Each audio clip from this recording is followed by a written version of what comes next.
Paz y bendición para cada uno de ustedes en este día de reposo que apartamos semanalmente para honrar a nuestro Dios, para santificar a nuestro Dios, para estudiar las Escrituras, para orar. Y en ese objetivo de estudiar las Escrituras es que cada sábado a las 10 de la mañana nos encontramos para estudiar la palabra de Dios, para estudiar en este caso lo referente al ejercicio de nuestro ministerio dentro de la congregación de Dios. Entonces, vamos a continuar con los temas que ya hemos iniciado ya hace un par de meses y seguimos en una continuidad temática porque estamos tratando de construir los conceptos fundamentales del ejercicio de nuestro ministerio, basado siempre en la palabra de Dios, basado en las Sagradas Escrituras. Nosotros hemos visto que hemos comenzado diciendo que íbamos a definir 5 revelaciones básicas fundamentales en relación con el ejercicio de nuestro ministerio pastoral. Y hemos dicho que la primera de las revelaciones es el reino de Dios, el reino de los cielos. La segunda revelación es el sacerdocio de todos los santos, el sacerdocio de todos los discípulos, de todos los cristianos. En tercer lugar, hemos hablado de la morfología de la iglesia neotestamentaria, o sea, la forma de la iglesia primitiva. Y en cuarto lugar, hemos hablado de que la revelación es para el ejercicio de nuestro sacerdocio, de nuestro ministerio pastoral. La cuarta es el tabernáculo, en cuanto a su recorrido y a sus diferentes partes, diferentes elementos, y la quinta es las fiestas de nuestro Dios establecidas ahí en Levítico capítulo 23. No podemos hacer una separación taxativa allí y un ordenamiento taxativo, todo esto está mezclado. Todo está mezclado, lo hemos separado en temas. Lo hemos separado en temas justamente porque necesitamos estudiarlo. Y con la finalidad de estudiarlo académicamente, lo hemos separado en estos 5 temas, en esas 5 revelaciones que se mezclan. En definitiva, no podemos hablar del sacerdocio de los santos en lo referente a la congregación sin hablar de la forma de la congregación, sin hablar de la morfología, sin buscar en la Sagrada Escritura cómo debe funcionar la congregación sobre las enseñanzas de las Sagradas Escrituras, cómo funcionaba en el Nuevo Testamento, cómo funcionaba según las instrucciones de Dios. Entonces los temas en definitiva están entrelazados. No podemos practicar las fiestas de Dios de Levítico 23 si no tenemos el sentido espiritual y si no sabemos cómo debe funcionar la congregación. Entonces todo está relacionado entre sí. Lo básico que nosotros debemos entender es que tenemos 4 reuniones que nosotros hemos encontrado en las Sagradas Escrituras que son básicas para toda congregación. Son 4 reuniones que son básicas, que no pueden prescindirse en ninguna congregación. No se puede prescindir de ninguna de ellas en ninguna congregación. Son 4 reuniones básicas para que el ejercicio de nuestro sacerdocio sea correcto, sea adecuado. Antes de mencionarles esas 4 reuniones, me gustaría definir una palabra, definir la palabra ministerio. Porque siempre hablamos del ejercicio de nuestro ministerio. ¿Qué es el ejercicio de nuestro ministerio? Evidentemente necesitamos definir qué es la palabra ministerio. La palabra ministerio es lisa y llanamente servicio. Ministerio es servicio. Un ministro es un servidor. Entonces ministerio es servicio.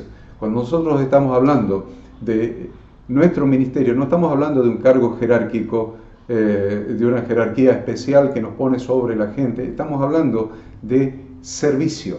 O sea, cada miembro de la congregación de los santos es un servidor. Entonces, Jesús mismo lo dijo. Ahí tenemos el modelo. Jesús dijo, yo no he venido a ser servido, sino que he venido a servir, más todavía, y a dar mi vida en rescate por muchos. Entonces, realmente, Jesús nos dejó el modelo. Él no vino para ser servido, sino para servir.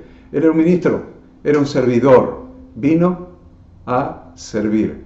Porque es muy importante que nosotros definamos esto, porque nosotros decimos que somos sacerdotes del Dios Altísimo. Hemos visto cuando Dios ordena a Moisés que aparte, que separe y que unja y que haga todo el proceso de ordenación sacerdotal de Aarón y sus hijos, que en los textos, y eso lo hemos dicho en alguna de las enseñanzas anteriores, en los textos dice, mi sacerdote, mis sacerdotes, mi.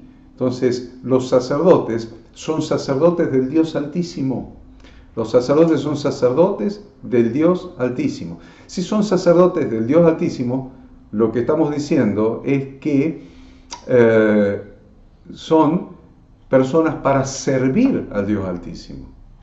¿Sí? Son personas para servir al Dios Altísimo. Entonces nosotros podemos decir, cada uno de nosotros, cada discípulo, cada creyente, cada cristiano, cada miembro del cuerpo de Cristo, cada miembro, cada piedra viva, parte del templo santo para morada de Dios por el Espíritu, podemos decir que somos sacerdotes del Dios Altísimo.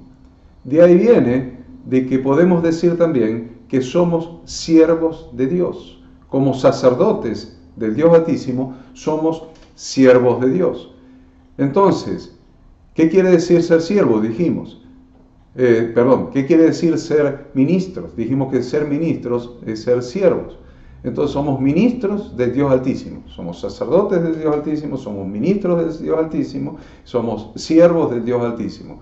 Ahora, ¿cómo podemos ser siervos de Dios si no lo vemos? No estamos en el tercer cielo como escribió el apóstol Pablo.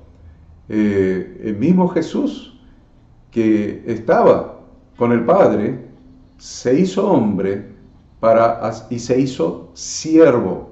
Se hizo siervo. ¿Cómo manifestó su servicio? Sirviendo a la gente.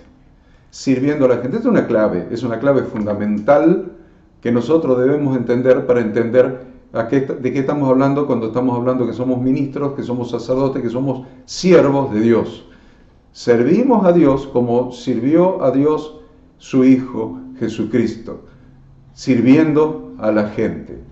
No podemos ser siervos de Dios sin servir a la gente. Entonces ya hemos definido qué es ser siervo de Dios, qué es ser ministro, qué es ser sacerdote de Dios. Somos siervos de Dios sirviendo a la gente. Sirviendo a la gente, ¿qué gente? En primer lugar, a mi primera congregación, que es mi propia familia, siendo sacerdote en mi hogar. Y de eso hemos hablado ampliamente. En segundo lugar, sirviendo a la familia de Dios. Y hemos dicho que no podemos servir a la familia de Dios si primero no servimos a nuestra propia familia en un ejercicio de un sacerdocio, de un ministerio, de un servicio hacia nuestra propia casa, hacia nuestra propia familia. Una vez que hayamos hecho eso, recién podemos ser sacerdotes, ministros, siervos, servidores dentro de la familia de Dios, que es la congregación de los santos.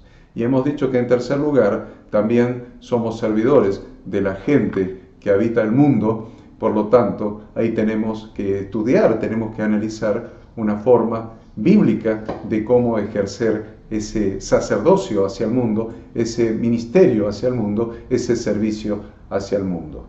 Ahora, nosotros hemos dicho que ya hemos hablado de la familia ampliamente, del ejercicio de nuestro sacerdocio, nuestro servicio sacerdotal hacia la familia. Ahora estamos enfocados en ese ejercicio sacerdotal hacia la familia de Dios. Esa familia de Dios de la cual somos parte. Por lo tanto, nosotros somos parte, somos miembros de la familia de Dios.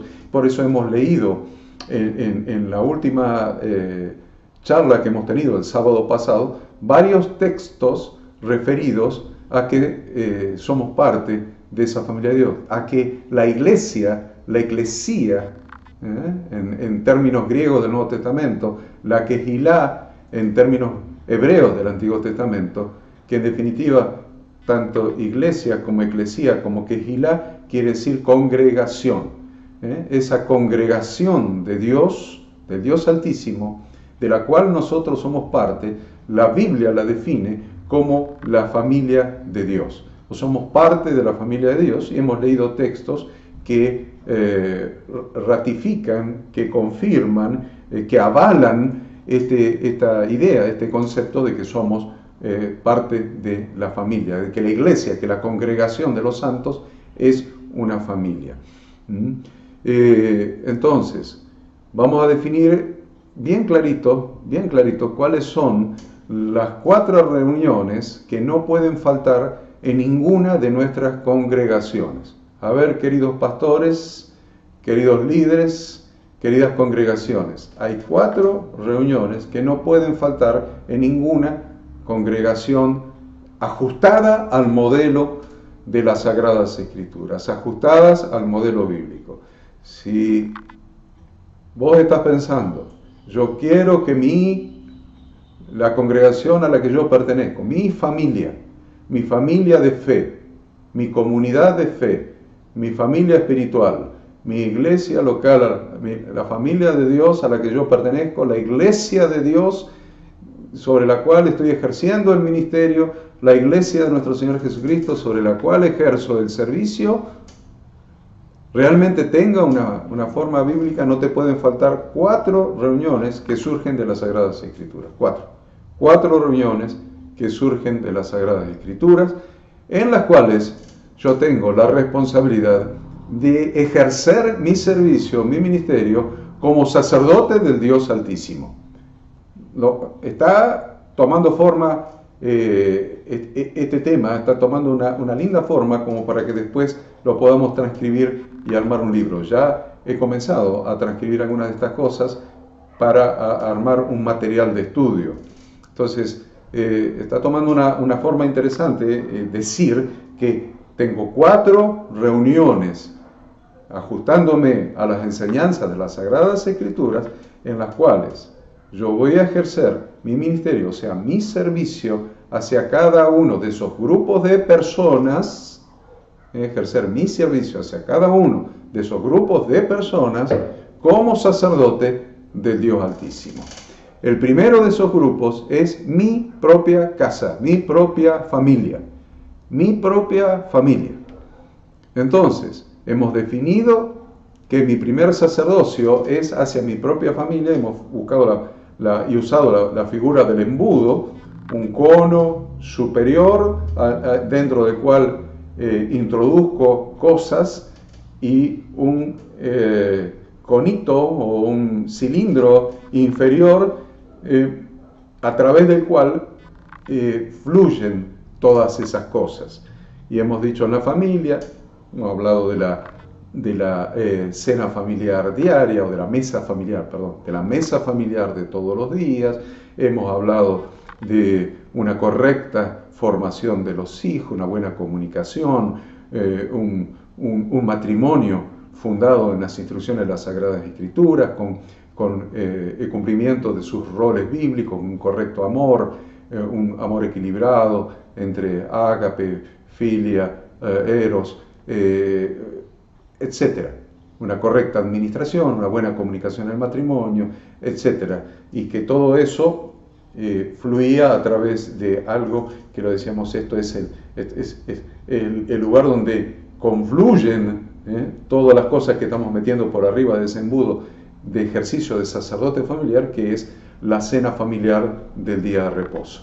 La cena familiar del día de reposo, que es donde cada sacerdote de su hogar, cada hombre, cada cabeza del hogar, cada sacerdote de su hogar, termina ejerciendo la máxima expresión de su sacerdocio, bendiciendo y leyendo la palabra de Dios. Entonces, nosotros hemos dicho que esa reunión, esa cena familiar del día de reposo, es el cilindrito de abajo del embudo y no puede faltar. Entonces ya hemos definido la primera de las reuniones que no puede faltar en ninguna congregación.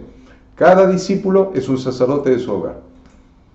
¿Cuáles discípulos? El pastor, los copastores, los que tocan los instrumentos, los que acomodan las sillas, los que barren.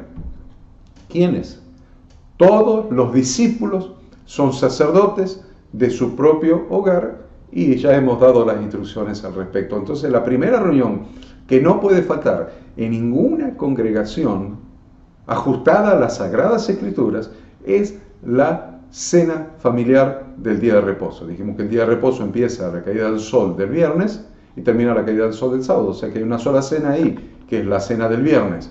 Entonces, la cena familiar del viernes es la primera reunión que no puede faltar en ninguna congregación, y eso es de todos los sacerdotes que en sus casas ejercen su sacerdocio sobre su primera quejilá, su primera familia, su primera eclesía, su primera iglesia es la propia familia. Entonces, primera reunión que no puede faltar. Nosotros hemos visto que en las Sagradas Escrituras hay infinidad de textos, 30, 40, 50, usted lo puede ver en el libro de Discipulado 1, donde habla de la forma de la reunión congregacional, la forma de la iglesia primitiva, y vemos diversas reuniones que ellos tenían, pero la principal reunión que había en la iglesia primitiva era la reunión en casas de familia. El evangelio se propagaba principalmente en las casas de familia. El apóstol Pablo dice: yo no rehusé enseñarlos el evangelio en las casas. Entonces, las casas de familia es una enseñanza vital del Nuevo Testamento. Miren, no hubo edificio de reunión eclesiástica probablemente hasta principios del siglo IV, cuando Constantino toma todos los templos paganos, o todos no, la mayoría o una gran cantidad de templos paganos, y les cambia el cartelito arriba y le pone, en lugar de templo pagano, le pone templo cristiano. Entonces ahí aparecen los primeros edificios para reuniones eclesiásticas. Toma no solamente el edificio, toma la vestimenta de los sacerdotes paganos también, y otras cosas más del paganismo. Entonces, durante los 3 primeros siglos de la iglesia, no hubo lugares, no hubo edificios para realizar las reuniones eclesiásticas. Entonces, ¿dónde se hacían? En casas de familia. Hay un descubrimiento arqueológico que han encontrado que hay una construcción, una casa de familia específicamente, donde se ha derribado la pared intermedia entre 2 habitaciones para hacerla más grande, probablemente porque no cabían los cristianos en una habitación, entonces tiraron la pared intermedia para hacer más amplio el espacio. Entonces algunos sostienen que, bueno, esa es la primera forma rudimentaria del edificio templo para reuniones cristianas. Otros dicen no dejó de ser una casa de familia, solamente que no cabían en un ambiente y agrandaron el ambiente. Como quiera que sea, aunque sea de una manera o sea de otra, vemos que en la iglesia neotestamentaria las principales reuniones eran en casa de familia. Ahora, nosotros debemos entender muy claro esto. Nosotros debemos aprender a definir las cosas que hacemos por el propósito. Muchas veces se juntan personas en el mundo empresario, en el mundo de la política, en el mundo de la iglesia, en el mundo religioso, se juntan para definir: vamos a hacer esto, vamos a hacer aquello, vamos a hacer lo demás allá. Entonces, ¿qué es lo que están haciendo? Están definiendo el cómo sin el definir el para qué. ¿Me entienden? Entonces voy a definir cómo voy a hacer esto, voy a hacer esto, y entramos en el hiperactivismo sin propósito. Acuérdense que un proceso de toma de decisiones, en un proceso de toma de decisiones siempre es básico definir el objetivo, definir el propósito, definir la meta. En todo proceso de toma de decisiones, definir la meta es básico, es fundamental.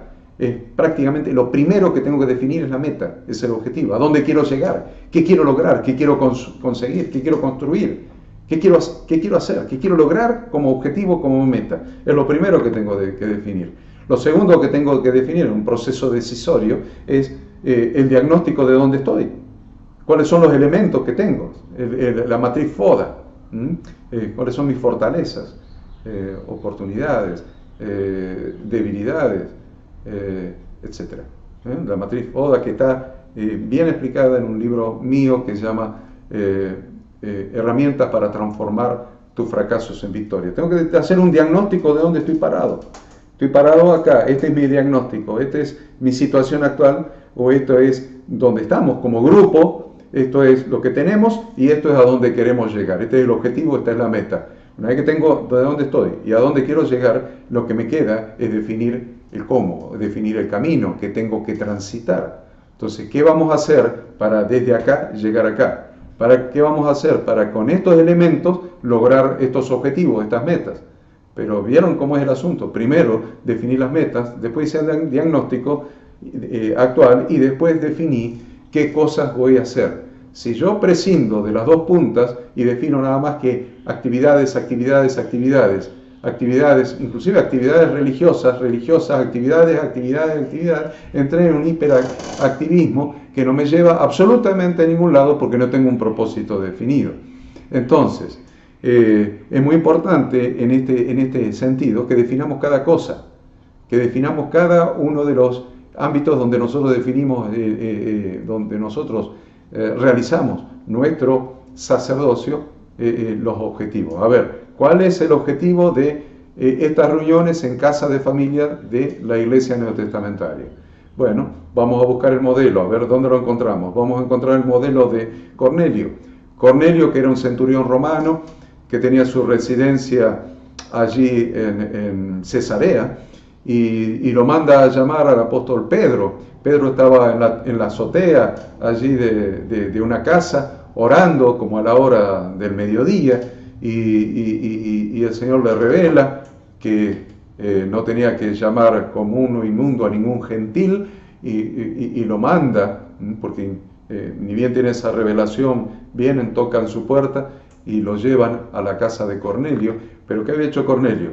Cornelio manda a llamar a Pedro para que traiga las buenas nuevas de salvación, las buenas nuevas del tiempo agradable, del tiempo de gracia de Dios, y del tiempo del reino de Dios en Jesucristo, y lo manda a llamar, pero él tomó una precaución. Dijo, en mi casa yo quiero armar un grupo. A ver, voy a invitar a todos mis familiares, a mis parientes, voy a invitar a todos mis amigos más íntimos, los voy a invitar y los voy a traer a mi casa, y cuando venga Pedro, yo voy a tener a este grupo de personas para que Pedro le predique el Evangelio y reciban a Jesucristo en su corazón y se reconcilien con el Padre, sus pecados sean perdonados y se reconcilien con el Padre y vuelvan al Padre a través de Jesucristo, que es el Verbo hecho carne, que es la Torá hecha carne. Es muy simple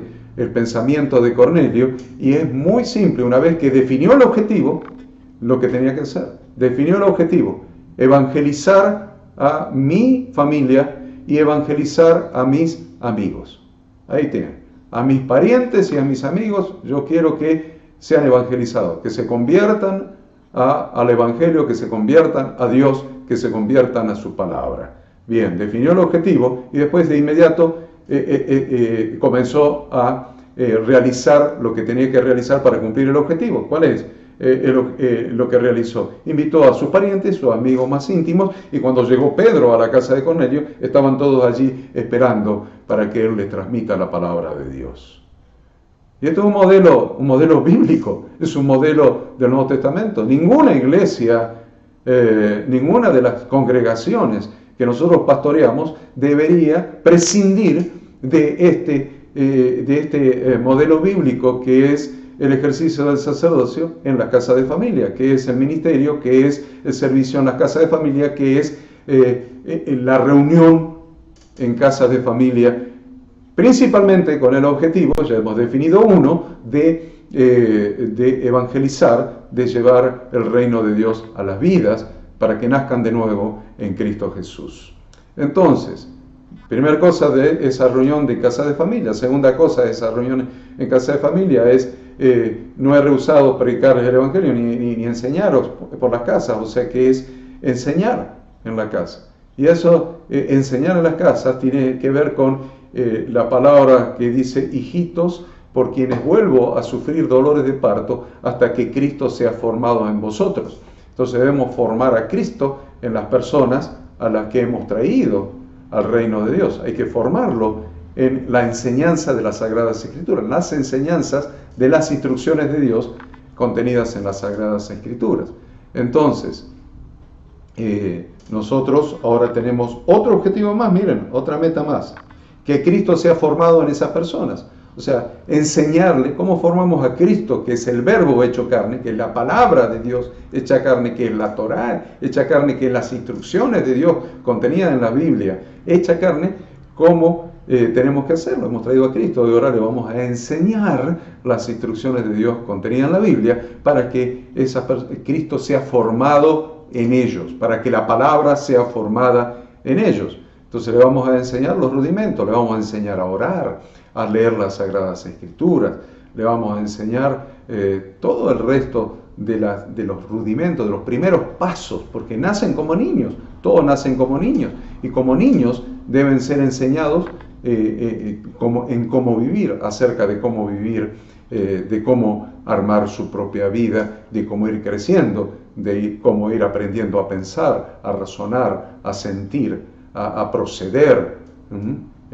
Tenemos que enseñar las instrucciones de Dios contenidas en la palabra, y esto es formar a Cristo en ellos. Entonces ya tenemos el segundo objetivo.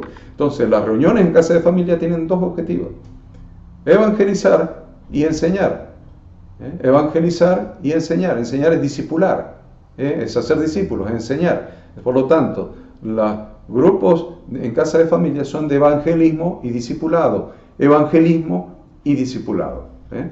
Evangelismo para que entren en el reino de Dios, para que nazcan de nuevo a través de Cristo, y discipularlos, quiere decir enseñarles las instrucciones de Dios contenidas en la Biblia para que Cristo sea formado en ellos. Ahí tienen evangelismo y discipulado. Entonces ya tenemos el primer grupo, la primera reunión, es la reunión que llamamos la cena familiar del día de reposo en la propia familia.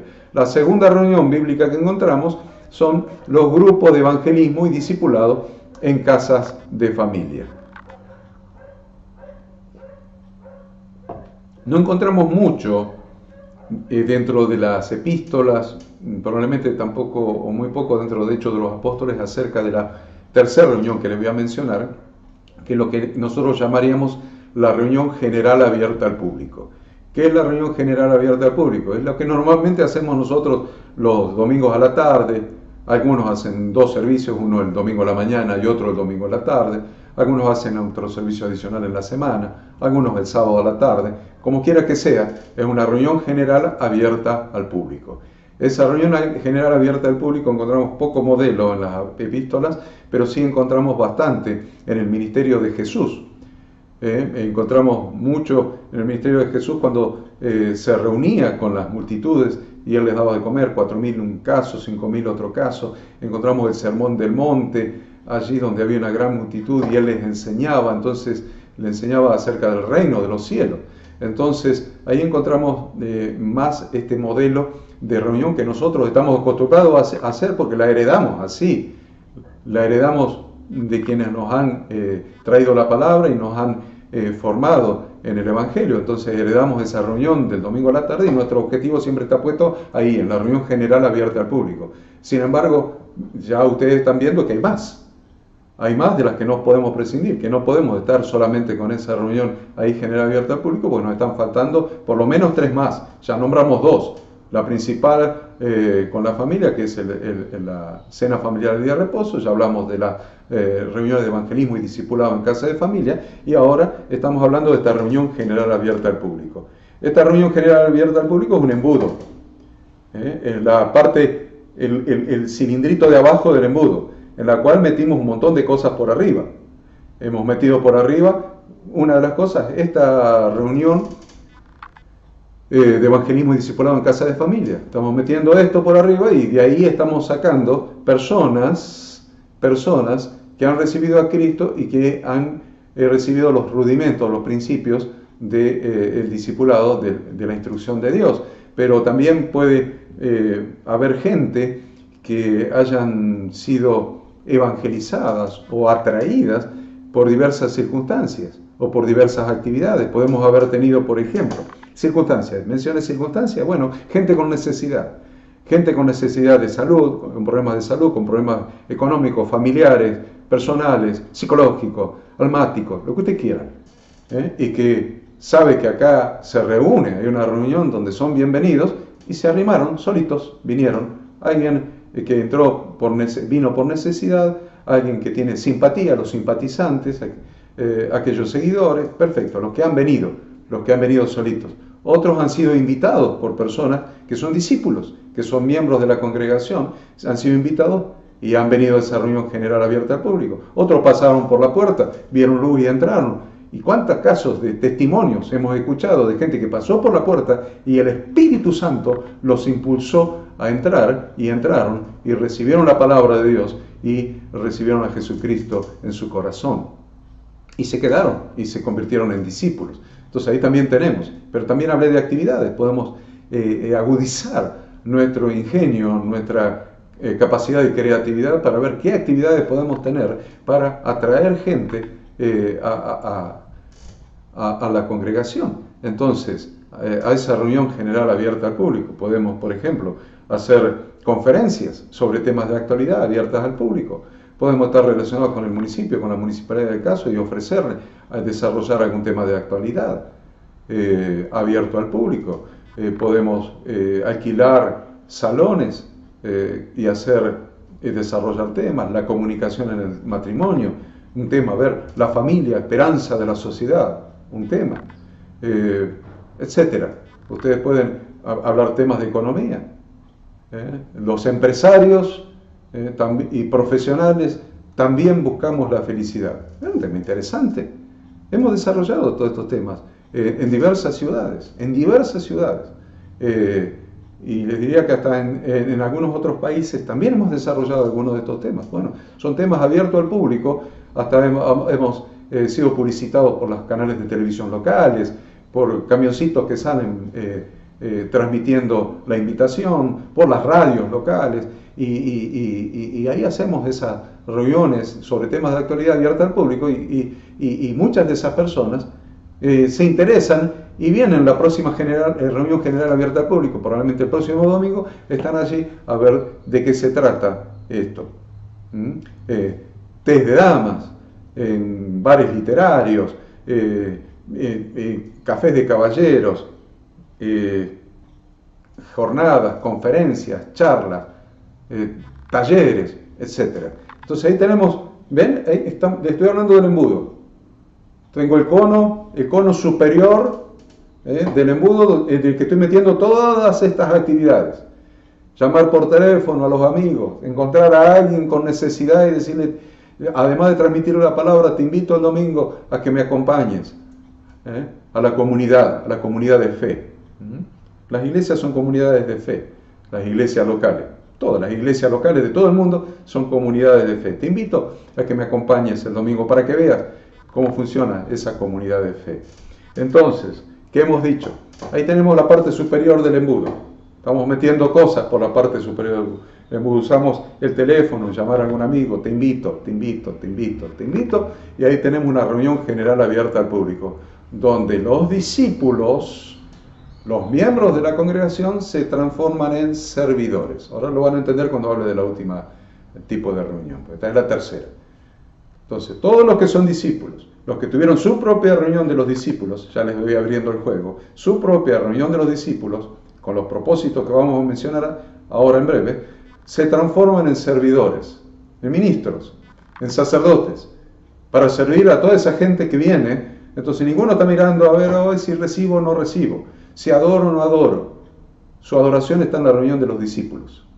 Ahí está como servidor. Su atención va a estar puesta en la gente nueva, en la gente que hace poco que viene, en los que no se bautizaron todavía, en los que son simpatizantes, en los que vinieron a recibir una palabra, una sanidad, un milagro, lo que ustedes quieran. Entonces ahí tienen todos estos discípulos convertidos en servidores para servir a toda esa gente. Y le vamos a hacer una reunión extraordinaria, hermosa, con muy buena música, con muy buena iluminación, con muy buen sonido, buena música, dinámica, activa, donde el objetivo ¿cuál es? Que se sientan cómodos, le vamos a dar amor de familia, que se sientan amados, lo vamos a hacer sentir bienvenidos, entonces que se sientan bienvenidos, le vamos a decir que los necesitamos, que se sientan necesarios. Todo eso le vamos a dar en esa reunión general abierta al público y le vamos a dar un mensaje que llegue al corazón, un mensaje evangelístico, un mensaje del poder de Dios evangelístico que llegue a su corazón para que reciban a Cristo en su corazón, para que reciban el Evangelio, para que vengan a Dios. Le vamos a dar todo eso. Y vamos a orar por sus necesidades, claro que sí, los vamos a ministrar. ¿Quién está enfermo? Venga que vamos a orar por usted. ¿Quién tiene otra necesidad de familia? Venga que vamos a orar por usted y vamos a darle todo para que esa persona se sienta bien recibido, se sienta cómodo y se quede. ¿Entienden cómo es esta tercera reunión? Es la reunión general abierta al público. Yo les decía el sábado pasado que muchos han confundido esta reunión con todo. Esto es todo. Esto no es todo. Esto es una reunión general abierta al público donde los indoctos, donde las personas que no conocen, vienen y entran y miran. Entonces, los indoctos, los inconversos, los que no creen, los que buscan por necesidad, los simpatizantes, vengan y vean. Y se conviertan y se queden. Y se transformen en discípulos. Entonces ahí llegamos al cuarto tipo de reunión. La reunión de los discípulos. Esa reunión en la iglesia primitiva era solamente de los creyentes. Reunidos los discípulos, para partir el pan, Pablo les enseñaba habiendo de salir al día siguiente. Pablo entró así. Reunidos los discípulos. ¿Quiénes estaban reunidos? Los discípulos. Entonces ahí tenemos una reunión de los discípulos. ¿Quiénes son los discípulos? Los miembros del cuerpo de Cristo, las piedras vivas que se edifican mutuamente para morada, para formar un templo santo, para morada de Dios por el Espíritu, son los discípulos, son los santos, son los convertidos, son los miembros de la familia de Dios. Volvemos para atrás. La reunión general abierta al público, ¿todos son lo que acabo de decir? No. En esta reunión especial de los discípulos, sí, todos son lo que yo acabo de definir. Entonces, ¿para qué es esta reunión general abierta al público? ¿Para qué? Y la Biblia lo define. En primer lugar, para participar de la cena del Señor. Hay una mesa que representa a la familia, la relación horizontal, toda la familia de Dios reunida alrededor de la mesa. Arriba de la mesa está el pan y la copa, el cuerpo y la sangre de Cristo, los símbolos del cuerpo y la sangre, que representa la relación vertical, y es toda la familia alrededor de la mesa compartiendo la cena del Señor. ¿Quiénes? La familia, los discípulos, los santos. Bien. ¿Qué tienen que hacer? Y ahí sí tengo medio Nuevo Testamento que explica qué es lo que tenemos que hacer en esa reunión de los discípulos. La intercesión. ¿Dónde se van a juntar los discípulos? Ahí están juntados. Intercedan por la ciudad, intercedan por el país, intercedan por la misma congregación, intercedan. Interceder es orar por otros. Intercedan, oren.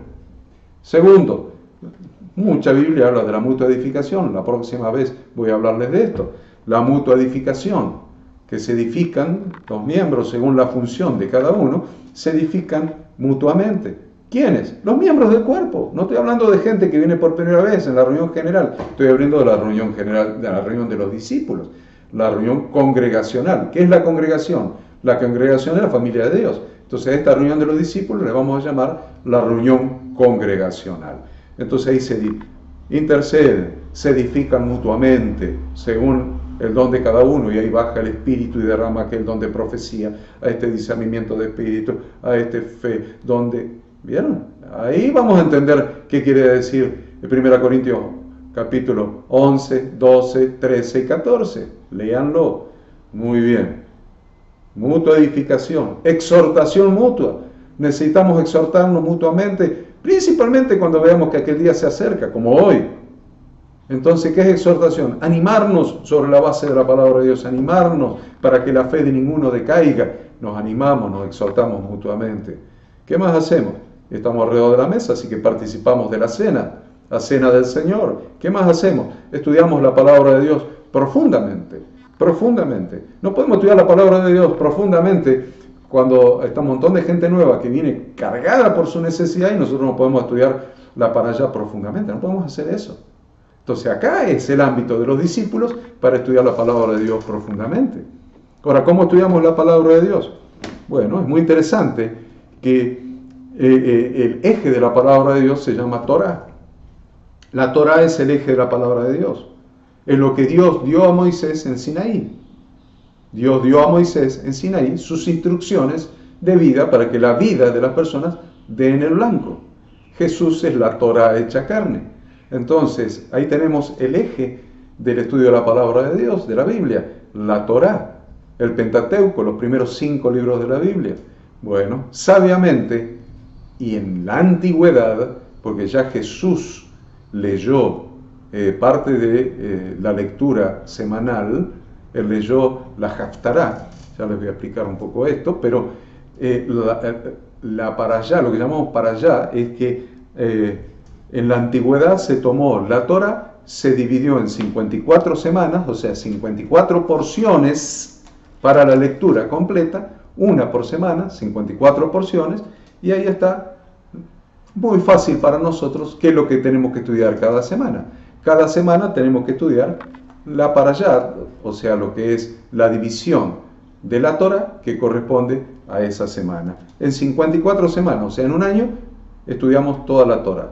Ahora, Jesús habla, ustedes tienen la Torah, los profetas y los salmos, lo dijo Jesús. En un lugar habla de tienen la Torah y los profetas. Después le agregan los salmos en otro pasaje y nosotros tenemos también todo el Nuevo Testamento. Así que tenemos la Torah, o sea, el Pentateuco, pero como satélites tenemos los profetas, tenemos los salmos, o sea, los libros poéticos, los 5 libros poéticos, y tenemos el Nuevo Testamento. ¿Por qué digo que son satélites? Porque todo deriva de y está relacionado con. Repito, deriva de la Torah y está relacionado con la Torah. Nada de todas las otras cosas, de las otras partes de la Biblia, puede contradecir la Torah, porque la Torah la escribió Dios con su propio dedo. Y nada puede contradecir, ni anular, ni abolir, ni abrogar, ni anular lo que Dios escribió con su dedo. Yo no me tomaría tal atrevimiento. No sería blasfemo contra el nombre de Dios, anulando lo que Dios escribió con su dedo. Por lo tanto, si Dios lo escribió con su dedo, todo lo demás está relacionado con esto y depende de esto. Ustedes me dirán, pero usted está diciendo que los profetas dependen de la Torah. Los profetas dependen de la Torah. Los salmos tan hermosos, los proverbios, cantar de los cantares, Eclesiastés, los libros poéticos, dependen de la Torah, dependen de la... El Nuevo Testamento no, porque el Nuevo Testamento es nuestra Biblia, no es tu Biblia. Tu Biblia sigue siendo la Torah y el Nuevo Testamento es explicación de la Torah, es aplicación práctica de la Torah. Jesucristo estuvo 3 años como mínimo, probablemente más, siendo rabino, siendo rabino.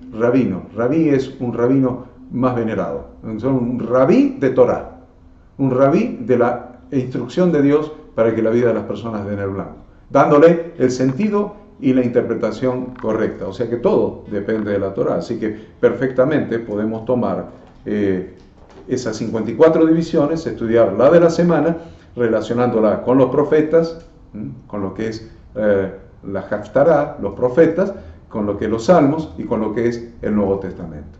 Ustedes dicen, pero eso es nuevo. No es nuevo. Porque Jesús, cuando vino a Nazaret el día de reposo, según era su costumbre, entró en la sinagoga. Y cuando entró, se le dio para que leyera, ¿qué cosa? La Torá. ¿Qué se le dio para que leyera? La parashá, o sea, la Torá propiamente dicho, o la otra parte, los profetas. Se le dio los profetas, porque ellos leían cada Shabbat, cada día de reposo, leían la parashá que correspondía, o sea, la 1/54 partes de la Torá, leían lo que llama la parashá, y leían los profetas, que es la Haftará. Llegó Jesús y le dijeron, ya leímos la parashá, ahora vamos a leer la Haftará, vamos a leer los profetas, la lectura que corresponde a los profetas. Tomás Jesús, se le dio el libro de Isaías que correspondía a ese Shabbat justo. Esto es la magnificencia y la sabiduría del Padre. Justo tocaba para ese día esa Haftará. Y él se levantó, se puso en pie y leyó: el Espíritu del Señor está sobre mí, por cuanto me ha ungido para dar buenas nuevas a los pobres, me ha enviado. ¿Me van entendiendo? O sea que no es algún invento nuevo. Ya Jesús leía de esa manera las Sagradas Escrituras. Si ustedes miran las epístolas, creo que los Hechos de los Apóstoles, van los apóstoles a un cierto lugar, se meten en la sinagoga y una vez leído la Torá, dice la ley, la traducción, pésima traducción, la Torá y los profetas, como ellos habían entrado, y Pablo era un rabino, le dijeron: varones hermanos, ¿tienen algo que decir? Y se levantaron y predicaron el Evangelio. O sea que tanto Jesús como los apóstoles practicaban el estudio de la palabra de Dios de esa manera, a partir de la Torá, agregándole la parashá, la Haftará, la ley, y agregándole lo que haya relacionado con la Torá en los profetas, en los salmos y en el Nuevo Testamento. Así que, miren qué interesante poder estudiar esto. ¿Dónde? ¿Dónde va a estudiar esto? En la reunión general abierta al público, donde hay un montón de gente con necesidad. La vas a estudiar en la reunión de los discípulos. Entonces ahí hemos definido claramente la reunión de los discípulos. Entonces ya tenemos definidas las 4 tipos de reuniones. Tenemos definida la primera, que es 4 reuniones para el ejercicio del sacerdocio. La cena familiar del día de reposo. La segunda, reuniones de evangelismo y discipulado en casa de familia. Tercera, reunión general abierta al público.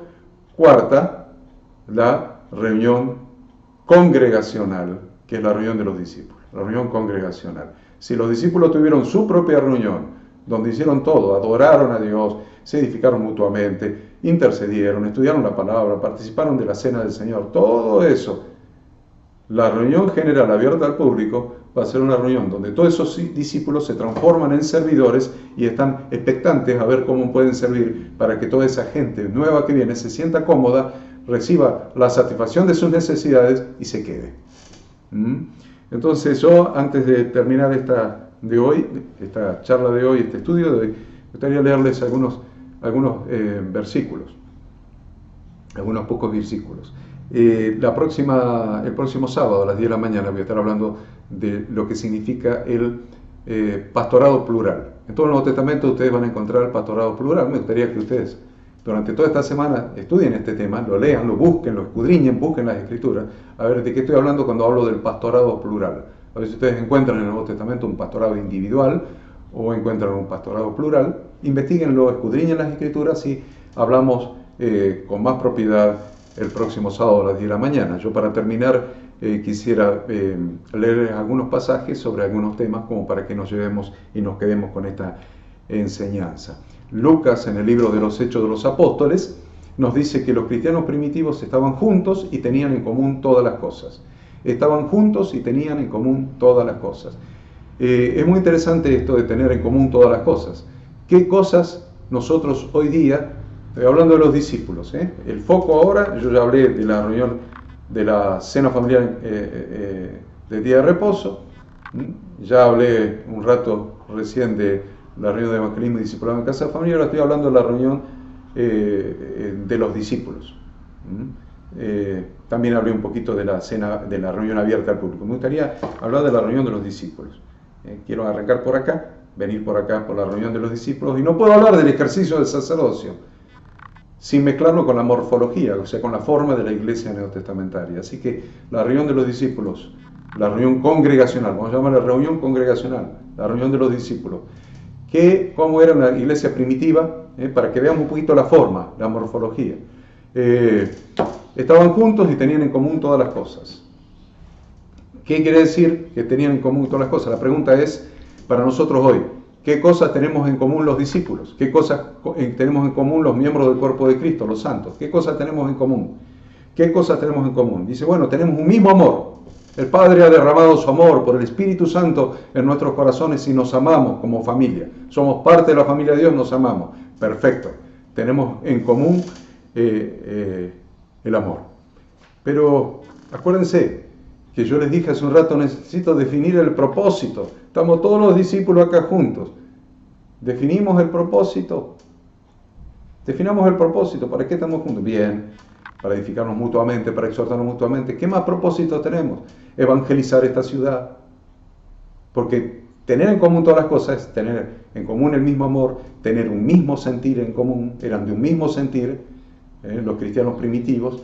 ¿Y qué más tenían en común? Un mismo propósito, un propósito. ¿Cuál es nuestro propósito como comunidad local, como comunidad de fe local, como iglesia local? ¿Cuál es nuestro propósito? Todos van a saltar los discípulos en esa reunión, van a decir, evangelizar esta ciudad, llevar esta ciudad a los pies de Cristo, establecer el reino de Dios en esta ciudad. Está muy bueno el propósito. El propósito está muy bueno. Está muy bueno. Ahora, hagan el camino. ¿Qué acciones van a hacer para evangelizar esta ciudad? Tenemos en común edificarnos mutuamente, tenemos en común como propósito. A ver, hay que definir el propósito. Hay que definir el propósito. Protegernos mutuamente, estar cubriéndonos mutuamente, estar juntos para estar cubiertos, no dejando de congregarnos porque quedamos al descubierto, quedamos desprotegidos. Estemos juntos para que el cuerpo nos cubra. Miren la cobertura, el cuerpo nos cubra, para que tengamos la cobertura del cuerpo, estemos juntos.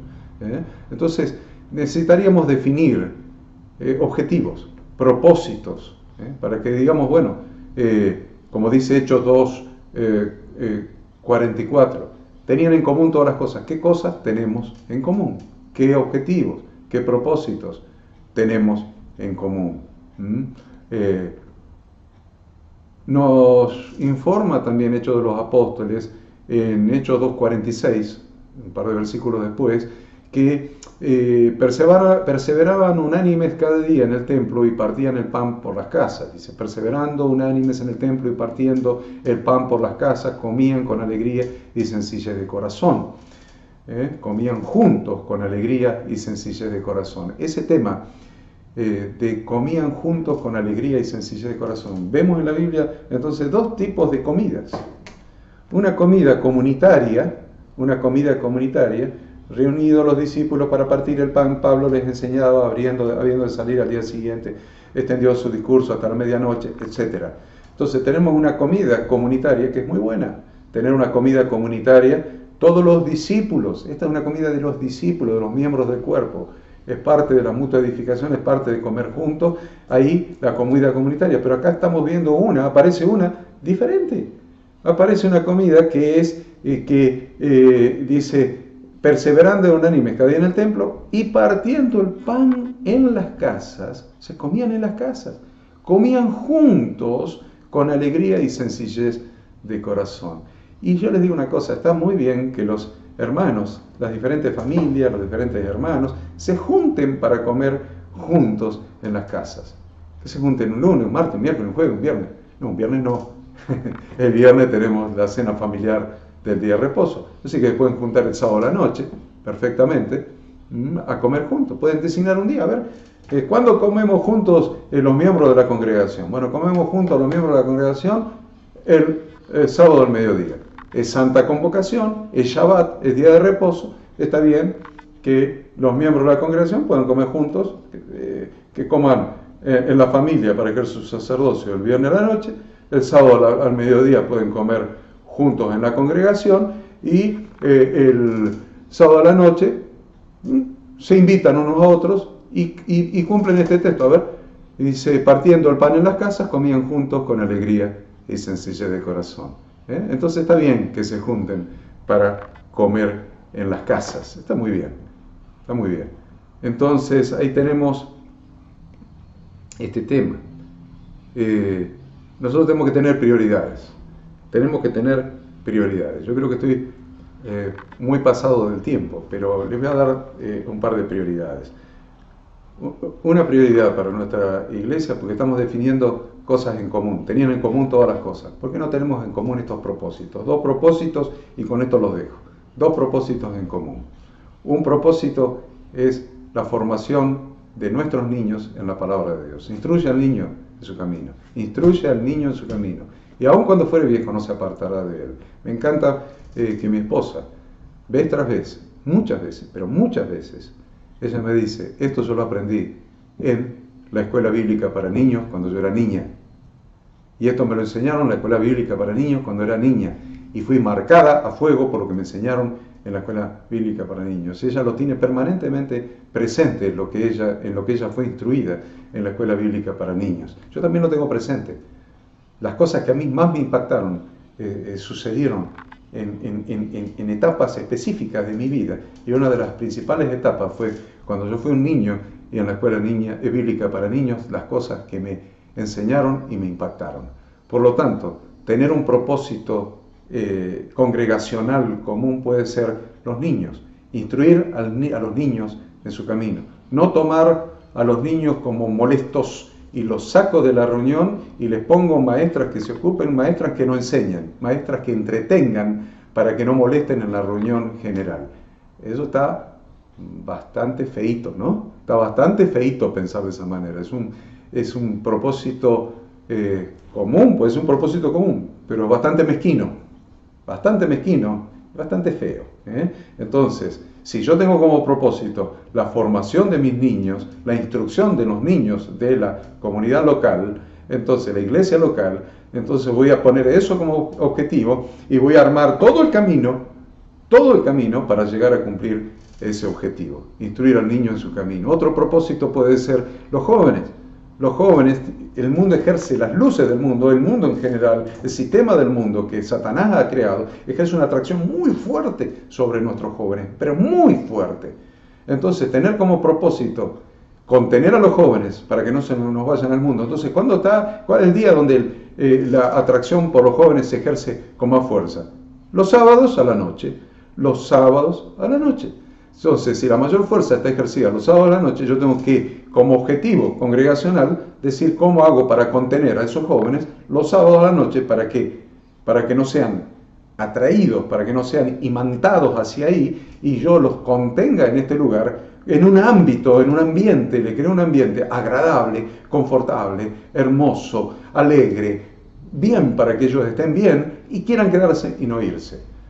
Entonces, miren, el sábado a la noche sería muy interesante que nos enfoquemos en los jóvenes, le creemos ese espacio, ese ambiente, que como pongamos este objetivo y ahora ve qué vamos a hacer. Y bueno, invirtamos en sonido, invirtamos en instrumentos musicales, invirtamos en proyectores, invirtamos en pantalla para que vean películas, invirtamos en metegoles, invirtamos en mesas de ping-pong, invirtamos, etcétera. Etcétera, etcétera. Muchos han hecho bares cristianos, el bar de Cristo, el bar de los jóvenes, el bar del Espíritu, el bar de qué sé yo qué cosas, para tener a los chicos, a los jóvenes en un lugar, en un ambiente ameno, alegre, confortable, para que estén bien ahí y no se nos vayan y no sean influenciados por la atracción del mundo. Entonces, miren qué interesante que poder dejarles el salón de reuniones el sábado a la noche a los jóvenes como un objetivo congregacional. Tenemos que tener propósitos en común. No sirve no tener propósitos. El propósito en común nos une. El propósito en común nos une. No tener propósito en común nos desune.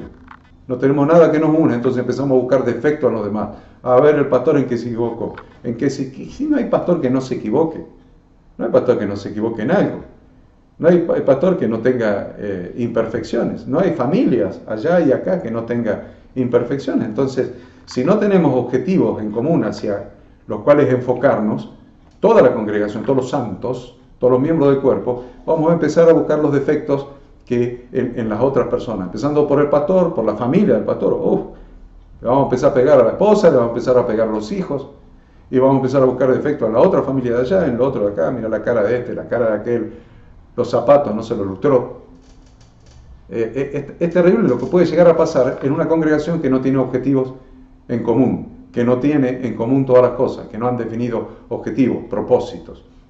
Entonces yo les voy a volver sobre este tema. Me gustaría el sábado que viene volver un poco sobre este tema de los objetivos en común y volver un poco sobre el pastorado plural o individual. Así que yo los saludo y los bendigo en el nombre de Dios. Se me fue demasiado rápido el tiempo, pero creo haber sembrado en ustedes algunas inquietudes. Desarrollen esas inquietudes, escríbanme, métanse en horaciocorneli.com, www.horaciocorneli.com, transmisiones en vivo. Esta la vamos a subir a YouTube también para que la puedan ver en diferido, pero yo les ruego, sugiérame cosas, qué cosas en común puede tener el grupo de los discípulos, el cuerpo de Cristo. Díganme, agréguenme textos, me interesa que me agreguen palabra de Dios. Queremos fundar todas estas enseñanzas en la palabra de Dios, así que agréguenme textos, háganme sugerencias en el chat, ahí en horaciocorneli.com hay un chat, usted puede escribir en ese chat. Estas enseñanzas están transmitidas por Retorno TV también, pero normalmente el chat en el que estamos conectados es en el de horaciocorneli.com, y está Ada y está Pablito allí atrás de la cámara con el chat, y me van pasando lo que van escribiendo. Así que los animo a que estemos juntos, congregados, cada sábado a las 10 de la mañana, y los bendigo en el nombre de Dios. Que el Señor Dios, el Dios eterno, haga resplandecer su rostro sobre ustedes, que el Dios eterno les dé paz, les dé bendición, que los guarde y que los bendiga en todas las cosas, y les revele su palabra para que su ministerio, es decir, su servicio como sacerdote del Dios Altísimo, esté ajustado completamente a las instrucciones de Dios contenidas en la Biblia. Amén.